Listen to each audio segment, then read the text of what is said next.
أعوذ بالله من الشيطان الرجيم بسم الله الرحمن الرحيم واعلموا أن فيكم رسول الله لو يطيعكم في كثير من الأمر لعنتم ولكن الله حبب إليكم الإيمان وزينه في قلوبكم وكره إليكم الكفر والفسوق والعصيان أولئك هم الراشدون فضلا من الله ونعمة والله عليم حكيم.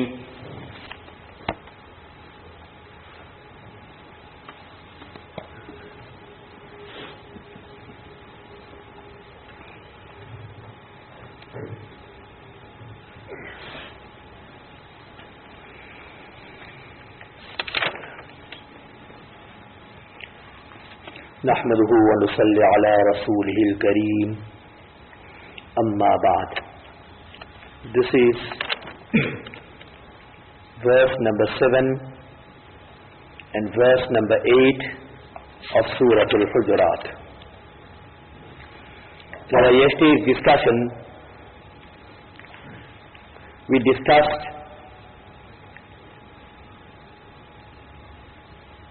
that Harith ibn Abi Zirar radiallahu ta'ala anhu, he came to Madinatul Munawwara. Rasulullah sallallahu alayhi wa sallam invited him to Islam. He goes back to his nation as a leader of the nation, very influential. He invites his people to a fold of Islam. They accepted Islam and they also dispensed and gave some zakat. Harith radiallahu ta'ala made arrangement with Rasulullah sallallahu alayhi wa sallam to send a sahabi to the tribe of Banu Mustaliq to meet up with Harith radiallahu ta'ala anhu to hand over the zakat to give to Nabi sallallahu alayhi wa sallam. Nabi Kareem sallallahu alayhi wa sallam sends Walid ibn Uqba radiallahu ta'ala anhu, and Walid ibn Uqba radiallahu ta'ala anhu returned from there with a suspicion in his mind that Harith ibn Abi Zirar and his people are planning to kill and assassinate him. He comes and tells this to Rasulullah sallallahu alayhi wa sallam. Rasulullah sallallahu alayhi wa sallam was very cautious and appointed Khalid ibn Walid radiallahu ta'ala to investigate the matter. But on the other side, Sahaba heard about this, that Harith ibn Abi Zirar and his people planned and plotted to kill Walid ibn Uqba radiallahu ta'ala. And according to their understanding, the tribe of Banu Mustaliq has come out from the fold of Islam. So they told Rasulullah sallallahu alayhi wa sallam that we should wage war and jihad against the tribe of Banu Mustaliq. Now imagine if Rasulullah sallallahu alayhi wa sallam would have listened to them, and if Nabi sallallahu alayhi wa sallam didn't do what he said was true, correct and appropriate, then that would have been very dangerous with far-reaching consequences. Rasulullah sallallahu alayhi wa sallam did not listen to the Sahaba. Sahaba were angry, and their anger was motivated for the love for deen and iman. But Nabi Kareem sallallahu alayhi wa sallam had to do what was correct and what was the right thing. He acted very cautiously, and Nabi sallallahu alayhi wa sallam investigated the matter. So Almighty Allah tabarak wa ta'ala in this verse states that verily among you is the Rasul of Allah. That is a great ni'mat, that is a great bounty of Allah tabarak wa ta'ala. So whilst the Nabi of Allah is among you, appreciate his presence and obey him.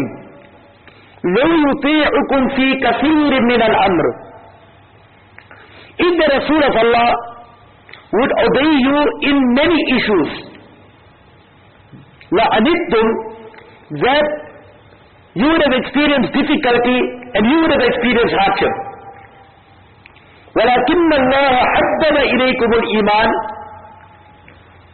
But Allah tabarak wa ta'ala has made Iman beloved to you And Allah Tabarak wa Ta'ala has purified Iman in your hearts. And Almighty Allah Tabarak wa Ta'ala has created resentment of kufr in your hearts. He created resentment of fisk, major sins, and He created resentment of minor sins in your heart. Ulaika humur rashidun. Those people who have loved for Iman in the hearts, their hearts are purified with Deen and Iman, they resent kufr, sins, and every disobedience of Allah Tabarak wa Ta'ala, those people are guided.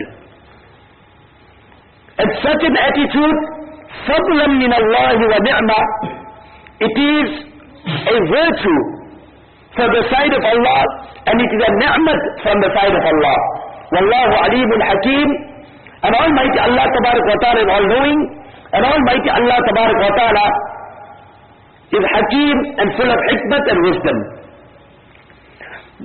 It was in response to the attitude of the Sahaba that Almighty Allah Tabarak wa Ta'ala revealed this verse. They don't expect Rasulullah sallallahu alaihi wasallam to do what you all wish to do. He is the Rasul of Allah. He is the recipient of divine wahy and revelation. He has that kind of wisdom and understanding that you do not have. So just that he is with you all, it doesn't mean that when you present an opinion to him, that he must carry out what you all feel should happen. Let the Rasul of Allah decide whatever he thinks is correct or whatever he thinks it is appropriate. A similar incident happened during Surah Hujarat. In the 6th year after Hijrat, Rasulullah sallallahu alaihi wasallam and the Sahaba saw a dream. That they making tawaf of the Baytullah Sharif, they in the state of Ihram. They proceed to Makkah Mukarramah, they come to Hudaybiyah, and the disbelievers, they stop Nabi sallallahu alaihi wasallam and the Sahaba proceeding to Makkah Mukarramah.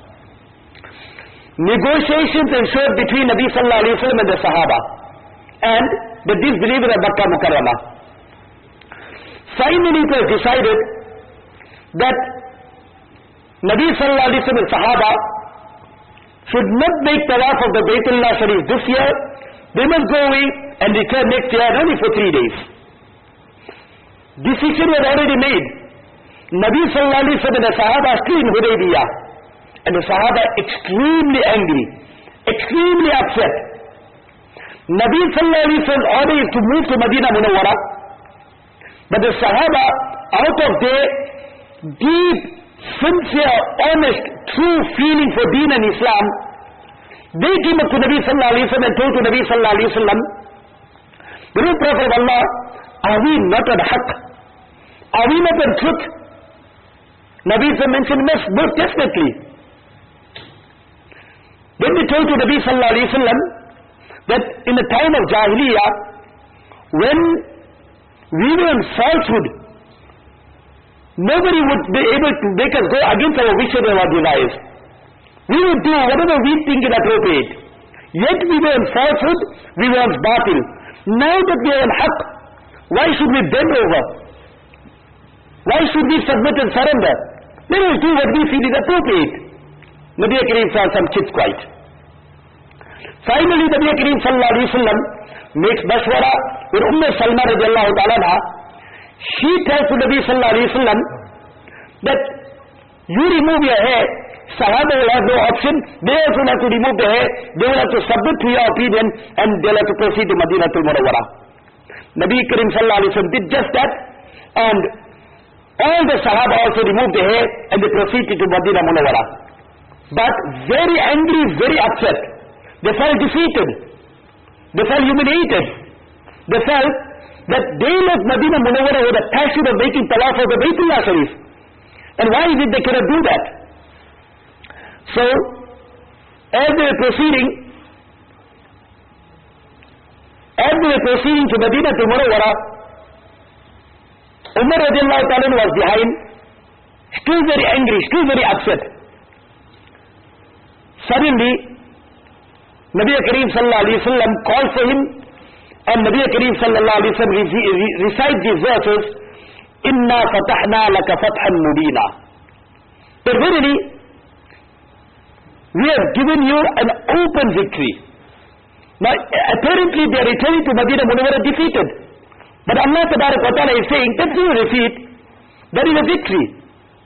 Now, if Nabi Kareem Sallallahu Alaihi Wasallam would have submitted to what Umar Radiallahu Ta'ala wanted, what the Sahaba wanted, then it would have been very difficult. Nabi Sallallahu Alaihi Wasallam did what he felt was correct and what was appropriate. Now look at the wisdom that was hidden behind this. Till Surah Hujarat, roughly there are about 3 to 4 to 5,000 people that have accepted Islam. 19 years of Nubuwwat have passed by. 10 years in Makkah Mukarramah, or 13 years in Makkah Mukarramah, and 6 years here in Medina Munawwara. And these are approximately 4 to 5,000 people that have accepted Islam. 19 years of Nubuwwat have passed by. And Islam, and the word of Islam, had to spread in every corner of the world. After Sulh Hudaybiyah, when the peace treaty was drawn, now it opened up the road for many people who were afraid to come to Medina Munawwara now to be able to come to Medina Munawwara. Now 2 years down the line, during the conquest of Makkah Mukarramah, Nabi Kareem Sallallahu Alaihi Wasallam proceed to Makkah Mukarramah now with approximately 10,000 Sahaba. Within a period of 2 years, from approximately 3,500 to 4,000 Sahaba, there was a drastic increase. 6,000 people entered in the fold of Islam. And soon thereafter, when Nabi Kareem Sallallahu Alaihi Wasallam performed the Hajj, more than 100,000 Sahaba in the plains of Arafat. What Nabi Kareem Sallallahu Alaihi Wasallam did not achieve within 19 years of Nubuwwat, within a short period of 3 to 4 years, Nabi Sallallahu Alaihi Wasallam have achieved that.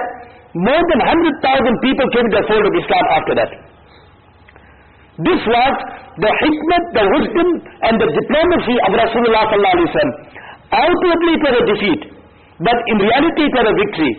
Now had Nabi Sallallahu Alaihi Wasallam listened to the Sahaba, then obviously that would not have been achieved.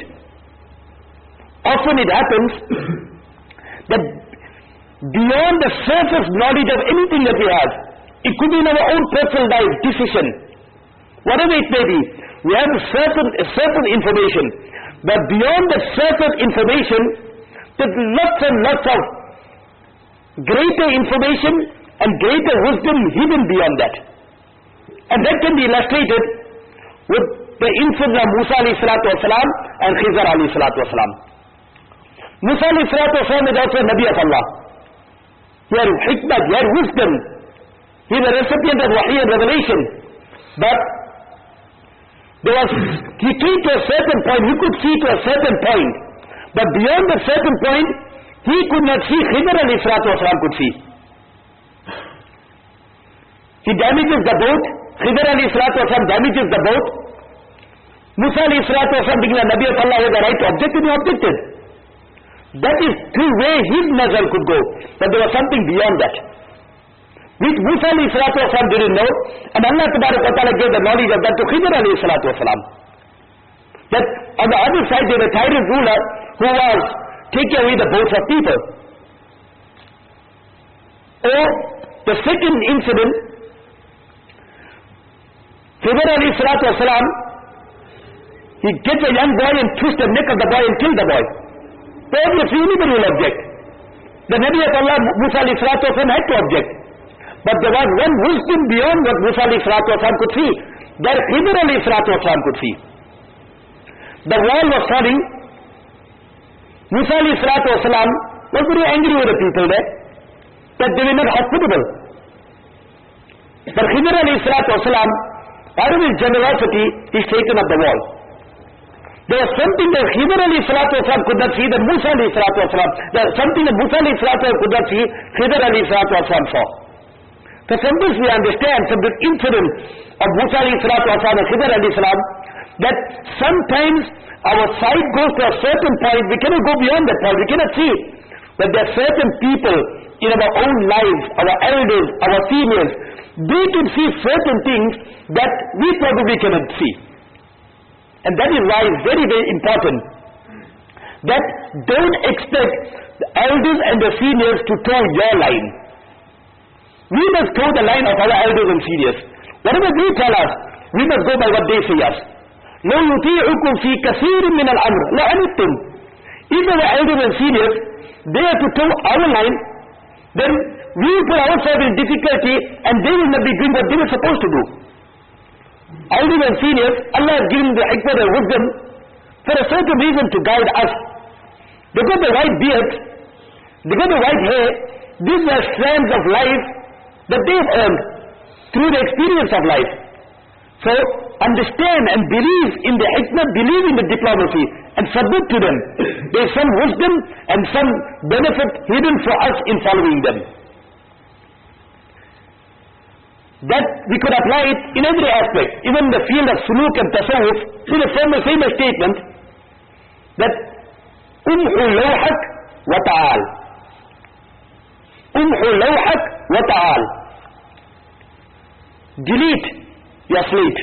Your heart, you delete it now. You forget about your wishes. You forget about your aspirations. You delete all that now. Come with a clean slate to your shaykh. And you hand yourself over to your shaykh. Whatever your shaykh wants you to do, whatever he designs for you, whatever he wants to cultivate in your heart, whatever seed he wants to plant in your heart, you hand your garden over to him. And let him now grow his garden in your heart. Then only that garden will grow, otherwise it's never going to grow. There was a junior professor. He went to a senior professor to get some counsel.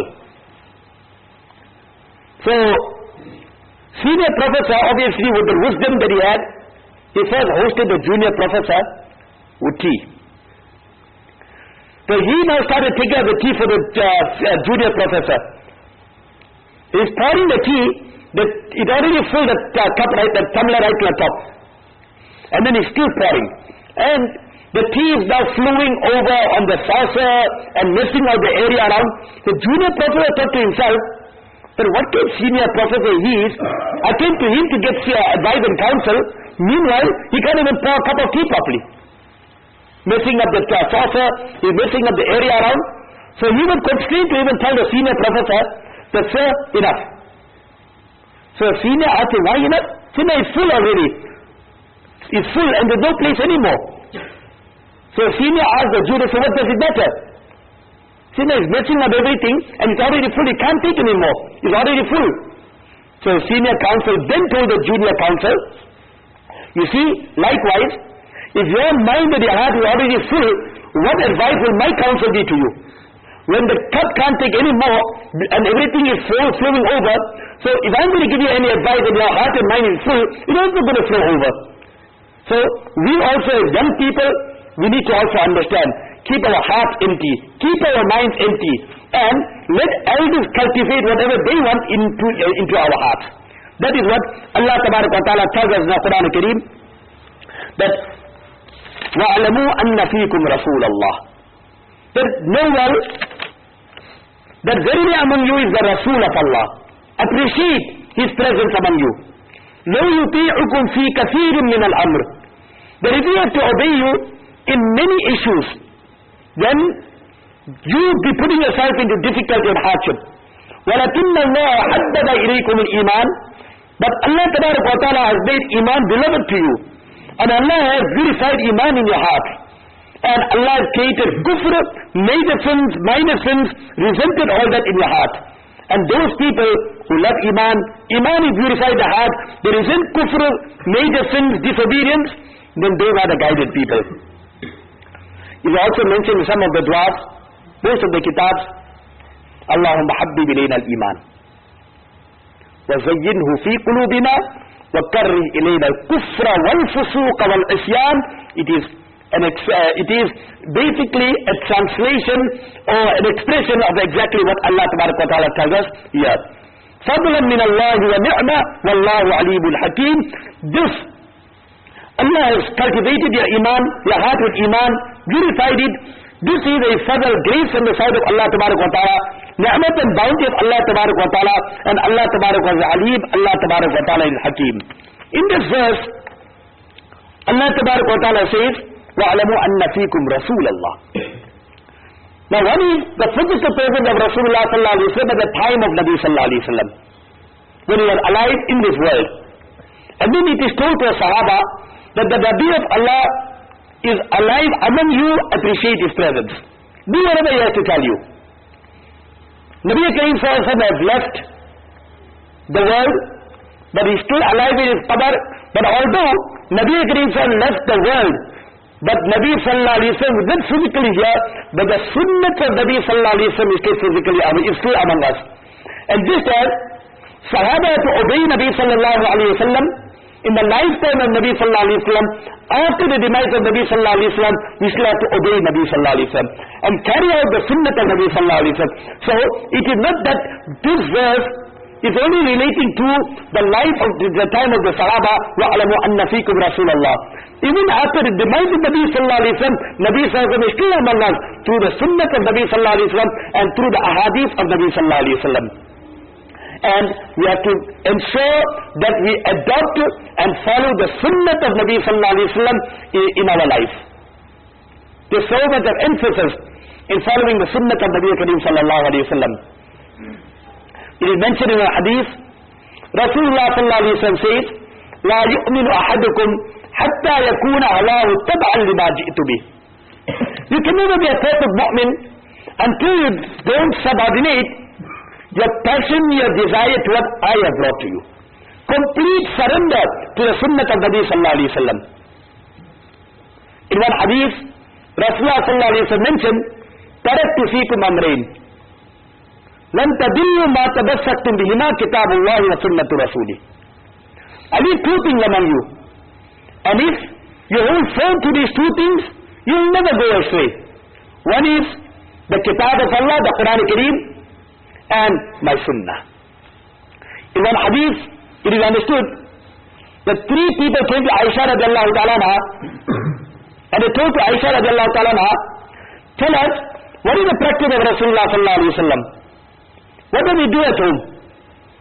So Aisha radiallahu ta'ala anha explained to them the procedure of Nabi Kareem sallallahu alaihi wasallam in the house. So they talked to themselves that he is the Rasul of Allah, his position is so high and lofty, so whatever ibadat he do, that is sufficient for him. We need the Nabi of Allah, we need to exert ourselves more than what Nabi sallallahu alaihi wasallam does. So one decided that he is going to keep fast all the way through. He's never going to feast, he's never going to eat. The other one decided in his life he's going to make ibadat all night. Whatever ibadat Nabi says, make it, that is sufficient for him. The other one felt that I will remain as a bachelor, I will not ever get married. Nabi Kareem Sahib heard about this. Nabi Sahib mentioned, they're very upset. It says that I am the one that got the most amount of fear for Allah Tabarak wa Ta'ala. But I eat and I don't eat.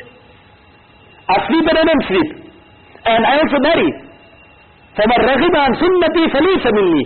That person who turns away from my sunnah, that person is not from among me. So following the sunnah of Nabi sallallahu alaihi wasallam, that is where our success lies. In one hadith we understand, Nabi Kareem sallallahu alaihi wasallam was sleeping, he saw a dream. And in the dream there were two angels.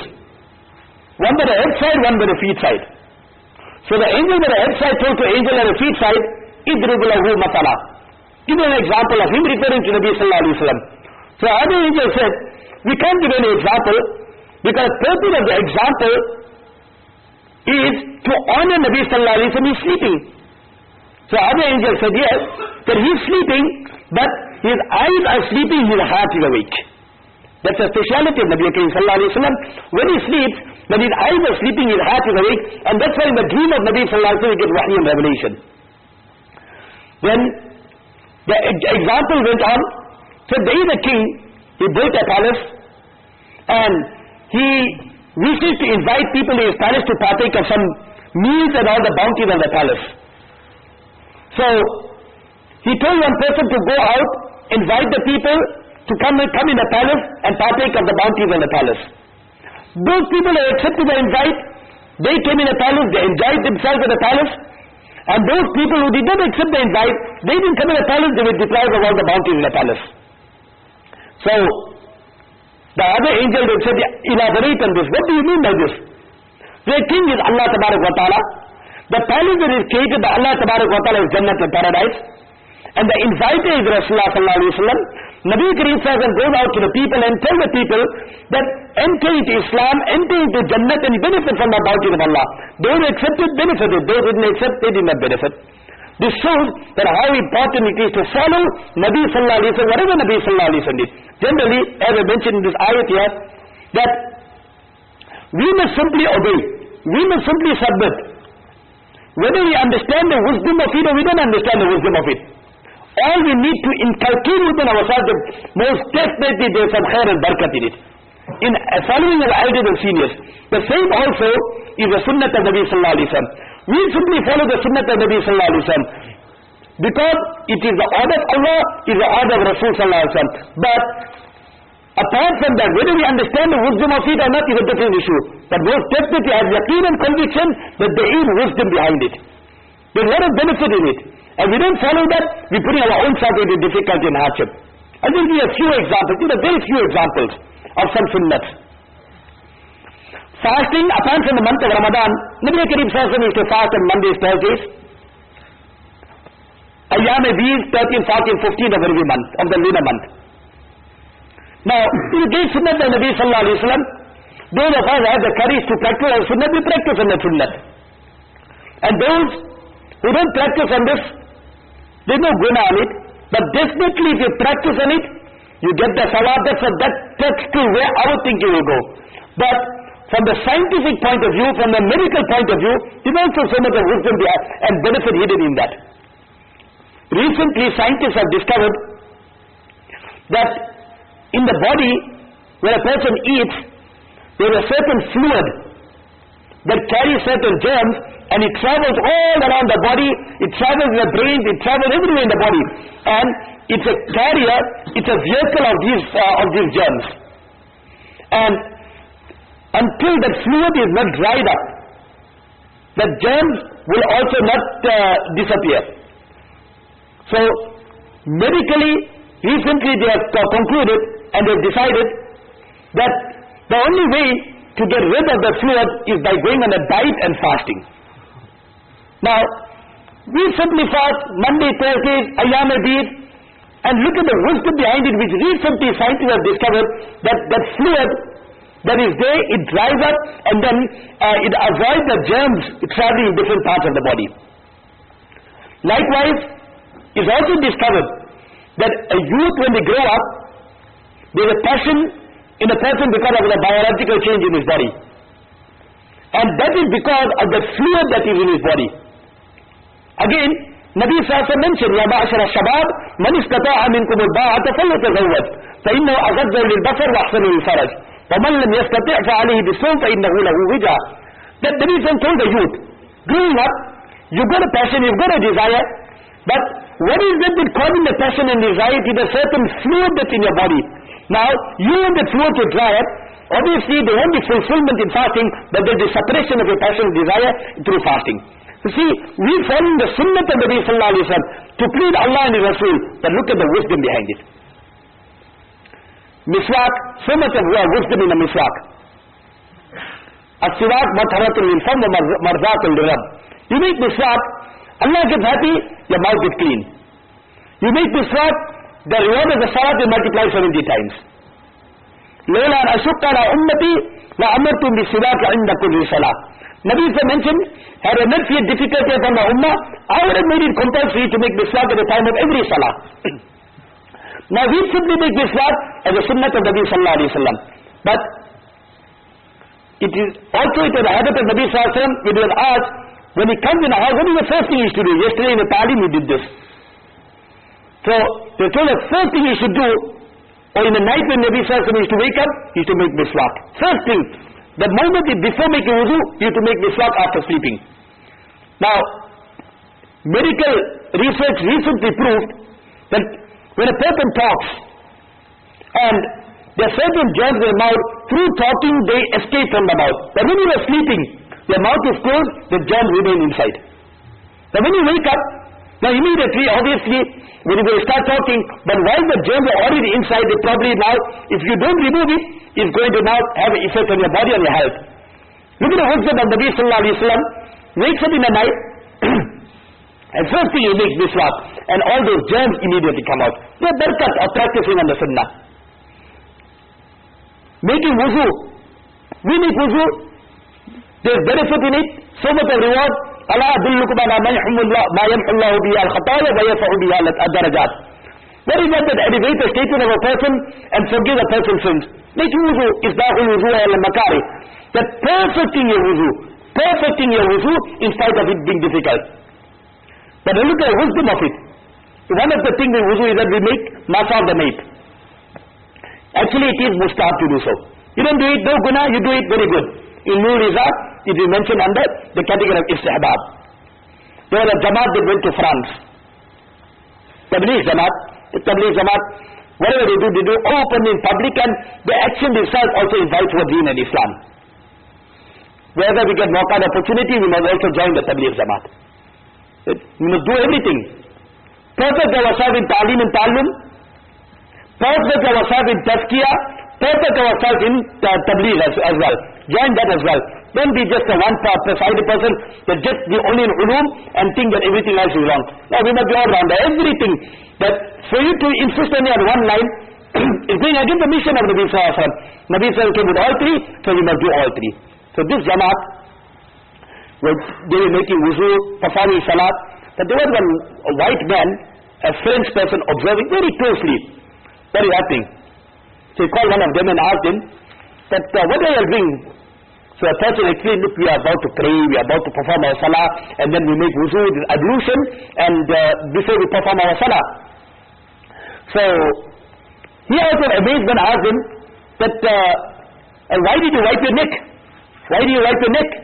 He said, wipe the neck because that part of our ablution we wipe our neck.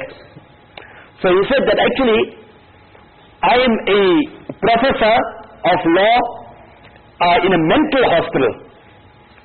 And I'm doing some research in a mental hospital. And recently in France, there are so many people who have mental deficiencies, mental problems, and I'm conducting a research, the reason for these mental problems and difficulties. What is the thing that causes all this? And my research has led me to the path that the veins that is runs from the behind the head to the shoulder, when that starts drying up, then that leads to mental deficiency and retardation. Now, you notice sometimes, when you're nice and stressed up, also you put your shoulders like this, up and down, and then you tell somebody to give you a massage on the neck, and try to release the muscles and everything there. It happens when you are stressed up.